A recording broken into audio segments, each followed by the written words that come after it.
Имам идея, с която мисля да направя, обаче ще ми трябва по-скоро. Тъскал трак, ако прави тук, брат. Имам RAM 4 плочки, с които мисля да стигна до VR очила. По-накратко MetaQuest 2, защото това ми е по-бюджетен вариант и съм гледал, че са около 200 евро. Аз гледам да съм баш бюджетен. Има бъджет. Така обаче не са само тези рамплочки. Това е overall speedrun за горе-долу 160 евро някъде. За VR очила. Пътя ще е сериозен. Да, средно са около 150, най-малко 150 евро и се целим точно към това. Най-ниската цена. Да стигнем до там, защото имам и искам да правя клипове и имам идеи за клипове с VR, което се надявам да ви хареса. И ще са главно Майнкрафт. И кое? Може би The Forest. Може и Фасмофобия. Фасмофобия може. Може и някои рейсинг игри, защото имам и волан. И не бих отказал да пробвам да карам с волан, нали, докато... Да! Главно това ще е. Този клип ще е много специален, защото това е пътя на канала ми. Така е. Също. Имах PlayStation 2 Slim, което го взех от бетака. И гледам буквално един маняк. Само PlayStation, няма нищо друго. То бяхме още в лева даже. Си викам, ето смаше решение за PlayStation 2-ката. И викам, 10 ля. Той вика, окей, аз съм някакво.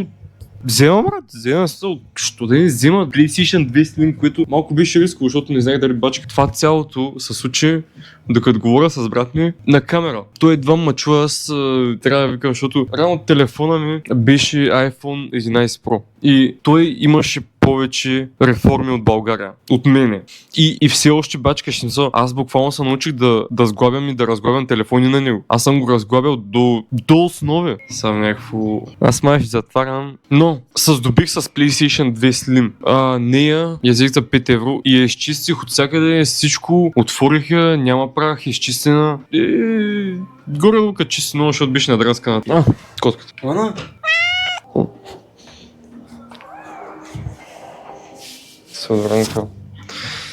Главната ни цел за, предполагам, някои от следващите клипове е MetaQuest 2 и ще документирам всяка една част от вече, защото съжалявам, че изпуснах самото начало на прогреса, защото той е най-важното, как започваш. Но има още доста път и доста хляб да ям, докато си взема MetaQuest 2 или в пътя мога да променя мнението за MetaQuest 3, което ще е също добра опция, но ще трябва да съберат 450 евро. Горе-долу. Ако страдам толкова много заради нещо, което ще бъде аутдейтнато буквално тая година края. До края на 2027, поддръжката на MetaQuest 2 тотално спира. Късат ги. Кажи в коментарите дали ви харесва тази идея, защото според мен е доста добро.